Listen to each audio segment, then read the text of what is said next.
There's Neil's leg and foot and ankle. There it is. Welcome back, Neil. Thank you, Leanne. How are you doing today? I'm doing really well, thanks. Good. I'm so glad to see you without looking much more mobile than you were a little while ago. I'm feeling much more mobile. Good. I've got my new fashion boot on. Just keeping everything together. Doing really well, but my leg's getting a lot better. Great. And it was really helpful because I had a broken ankle. I had to spend my whole Christmas break literally with my feet up and just have to take it off. And so that's what I did. And after a while, you can only read CNN news so many times. I had to come up with something else to do, and I thought that might be a good opportunity for me to spend some more time praying. Mm-hmm. And actually, Leanne, you put out a couple of days ago this challenge on Facebook. I want you guys to check it all out. For everybody to spend 10 minutes more a day praying, or just start with 10 minutes a day, and commit to praying every day, and see what happens.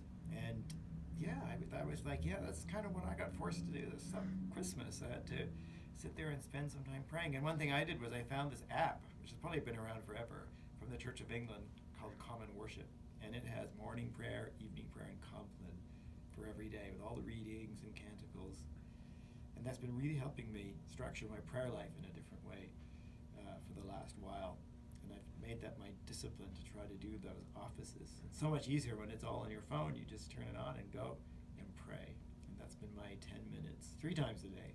Whoa. And wow, it's been really good because it's helped me feel like I'm praying through things in a focused way. So I really want to encourage that. And I'd like to really encourage that from a congregational development point of view as well. We've got so much stuff we can talk about this year. It's 2019.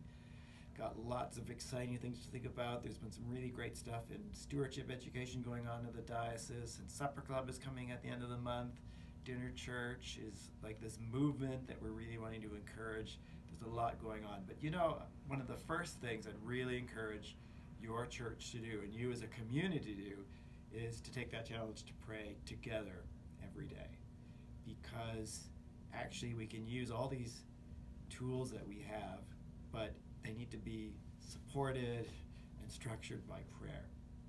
And one of the things that, for me, is a conviction behind this work that we're doing is that Jesus is alive and that he's the head of the church. And it talks about that even in Colossians. Paul says Jesus is before all things, and in him all things hold together. And he goes on, and Jesus is the head of the body, the church. And I love that because I think that's true. He is the head of the body, he is the head of the church, and he is alive. And everything and all who we are is held in him, held together by him.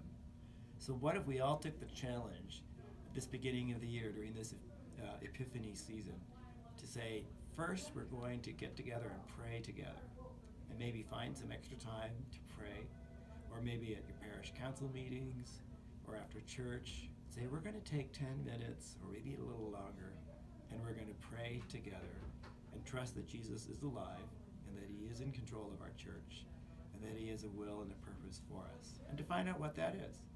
And then we can get on with the work of congregational development and just watch what Jesus will do amongst us. Meanwhile, hopefully, my foot's going to knit together and I could drive out and come and see you sometime. I'd really love to. So if you ever want me to come out and say hi, just send me an email and I'd love to come and see your church. Thanks so much, Neil. Encouraging words. Thanks a lot, Leanne. Take care. You too. Bye.